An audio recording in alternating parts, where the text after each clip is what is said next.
কি বয়স্ক কি নারী পুরুষ সবাই এক কাতারে এক কলস পানির জন্য দাঁড়িয়ে ঘন্টার পর ঘন্টা। টিউবওয়েল বারবার চেপেও এক কলস পানি ভরতে সময় লাগছে অনেক বেশি।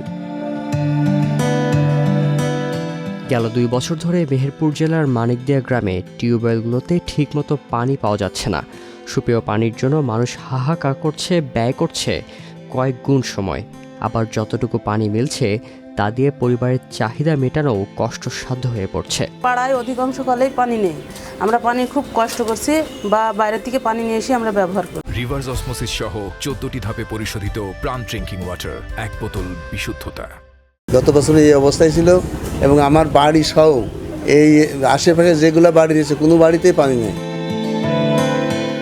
মেহেরপুর জেলায় সারা বছরই বিভিন্ন ফসলের সবুজে ভরে থাকে মাঠ। এসব ফসল ফলানোর পানির একমাত্র আধার ভূগর্ভস্থ পানি।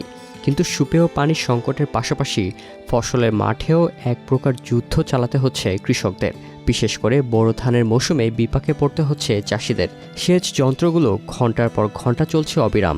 আগে যে সময় পানির চাহিদা পূরণ হতো, এখন কয়েক গুণ বেশি সময়েও ফসলের চাহিদা মেটানো সম্ভব হচ্ছে না। যেখানে আগে আমি 20 ঘন্টায় মাঠ সব আমার জমিগুলো ধান ভিজি যাইতো, সেখানে এখনো 40-50 ঘন্টা ভিজিও হয় না।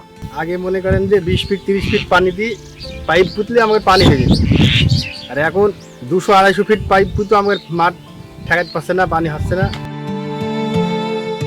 এদিকে কৃষিকাজে বৈদ্যুতিক সেচ পাম্প ছাড়াও হাজার হাজার ডিজেল চালিত সেচ পাম্প দিয়ে পানি তোলায় আর্থিকভাবে ক্ষতিগ্রস্ত হচ্ছেন কৃষকরা। প্রতি বছর পানি কমতেছে, ভবিষ্যতে আমরা পানি পাবো কি পাবো না সেটারও আমার কোনো নিশ্চয়তা নেই। মূলত গরম মৌসুম আসলেই ভূগর্ভস্থ পানির লেয়ার নিচে নেমে যাওয়ায় বিরূপ পরিস্থিতির মধ্যে সময় পার করতে হচ্ছে বিপুল সংখ্যক মানুষের। ফলে পানি নিয়ে বাড়ছে হাহাকার।